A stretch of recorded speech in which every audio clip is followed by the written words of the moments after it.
Le 8 mars 2014, le vol MH370 décolle sous un ciel sans nuages. 239 passagers à bord. Puis, soudain, il disparaît des radars, comme si l'avion n'avait jamais existé. Dans le ciel nocturne, quelque part entre la Malaisie et le Vietnam, un avion transportant 239 personnes s'efface. Pas d'explosion, pas de signal d'urgence, juste le silence. Des familles attendent, les yeux rivés aux écrans. Les médias bégayent. Le monde s'interroge. Comment un géant d'acier, long de 63 mètres, peut-il disparaître sans laisser la moindre trace? Ce que vous allez entendre n'est pas une fiction. C'est une histoire vraie. Et ce mystère n'a, à ce jour, aucune réponse certaine. Voici l'affaire du vol MH370, l'un des plus grands énigmes du XXIe siècle. Mais avant d'entrer dans le labyrinthe des théories, revenons à la toute première scène, là où tout a commencé. Un aéroport, un vol ordinaire, une nuit comme les autres. Un départ comme un autre, en apparence. 8 mars 2014, aéroport international de Kuala Lumpur. Il est minuit passé, l'air est lourd, humide. Le vol MH370 de Malaysia Airlines s'apprête à décoller. Destination Pékin. À son bord, des hommes, des femmes, des enfants, des familles, des étudiants, des cadres, des couples en vacances. 14 nationalités. Le commandant Zahari Ahmad Shah est aux commandes. 53 ans, plus de 18 000 heures de vol.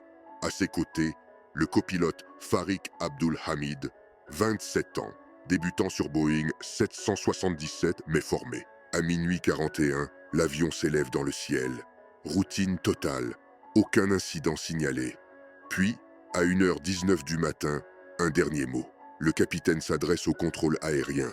Good night, Malaysian 370. Et puis, plus rien.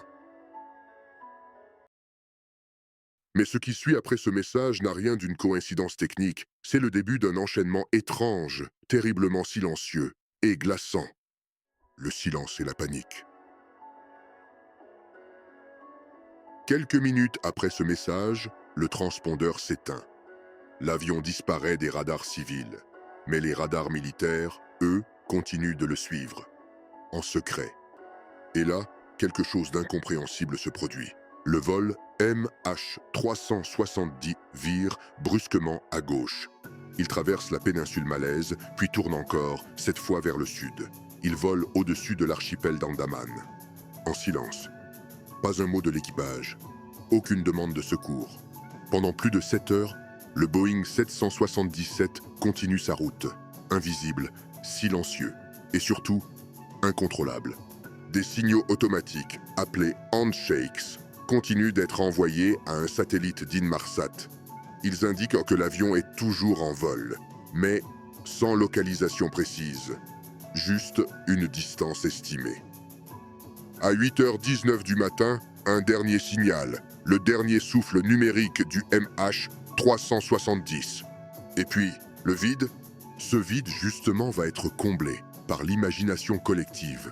Et ce que les enquêteurs ne trouvent pas, d'autres vont tenter de l'expliquer, quitte à plonger dans l'ombre la plus profonde. Les théories s'affolent, le mystère s'épaissit.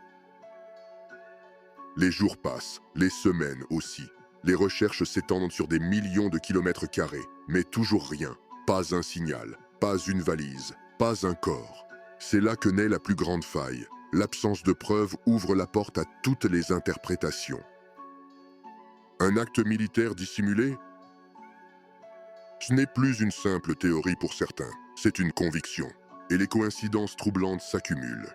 L'avion disparaît peu après avoir pénétré dans l'espace aérien d'une zone militaire sensible. Il vole ensuite vers le sud, frôle des bases navales américaines situées dans l'océan Indien, notamment Diego Garcia, une île classée Top Secret, souvent citée dans des opérations clandestines. Pourquoi aucun radar militaire n'a officiellement réagi? Pourquoi cette trajectoire correspond-elle exactement aux zones surveillées par certaines puissances, mais dont aucune image n'a été fournie? Certains anciens analystes affirment que le Boeing a été abattu par erreur. suite à un détournement mal interprété. L'épave aurait ensuite été dissimulée pour éviter un scandale international. Et puis, il y a ces témoins, des pêcheurs, des habitants d'atolls isolés, affirmant avoir vu un avion voler très bas, en feu, suivi par 2 jets. Des témoignages vite étouffés, classés comme non crédibles. Mais qu'est-ce qui est plus improbable? Une théorie trop folle ou un mensonge d'État bien orchestré? Et si ce n'était pas humain? Puis viennent les hypothèses que personne n'ose vraiment croire à voix haute. Mais comment expliquer une disparition aussi parfaite? Sans débris initiaux, sans signaux. Certains experts notent que pour échapper aux radars civils et militaires, il aurait fallu une maîtrise technologique extrême, ou une technologie que nous ne comprenons pas. Des ufologues rapportent qu'un satellite civil, lors de la fameuse nuit du 8 mars, aurait capté une source lumineuse étrange au-dessus de l'océan Indien, juste à l'endroit présumé de la dernière connexion satellite du vol. Des internautes, eux, s'agrippent à une séquence de caméras thermiques diffusée brièvement sur Internet, montrant ce qui ressemble à un avion, se désintégrant sans explosion, comme s'il se dissolvait. Et si cette disparition n'était pas due à une action humaine, mais à une présence extérieure? Un enlèvement, un portail, un contact, fantasme, peut-être. Mais l'absence de preuves, c'est aussi l'absence de réfutation. Et parfois, la vérité la plus dérangeante, c'est celle qu'on s'efforce de ne pas voir. Et dans ce vacarme de théories, il suffit d'un seul indice pour réveiller le doute. Un indice venu de l'eau, porté par les vagues, comme un message du néant. Puis, presque un an plus tard, un éclat de vérité semble ressurgir. Petit, isolé, mais lourd de sens. Le mystère s'apprête à prendre une tournure encore plus déroutante. Les fragments du néant.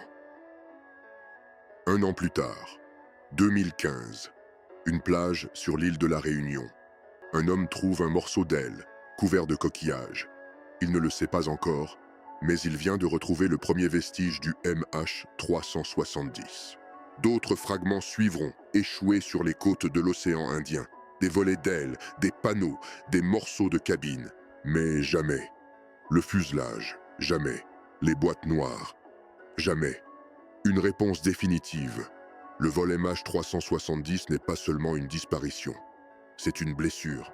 Une fissure dans notre certitude que tout peut être surveillé, tracé, expliqué. 10 ans ont passé, et toujours, aucun vrai corps, aucun vrai signal, aucune vraie réponse.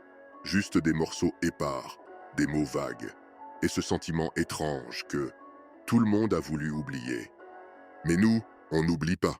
Si cette histoire vous a glacé, vous a interpellé, si elle vous a fait douter, alors vous êtes exactement là où il faut. Ce n'est que la première d'une longue série d'histoires vraies que certains préfèrent garder sous silence. Alors abonnez-vous, parce que la prochaine sera peut-être encore plus troublante, et parce que certaines vérités, aussi sombres soient-elles, méritent d'être regardées en face. Likez cette vidéo si vous pensez que le mystère du MH370 mérite d'être connu. Et surtout, dites-moi en commentaire, selon vous, qu'est-il vraiment arrivé ce 8 mars 2014? On se retrouve très bientôt. Mais d'ici là, souvenez-vous, ce qui est enfoui finit toujours par remonter.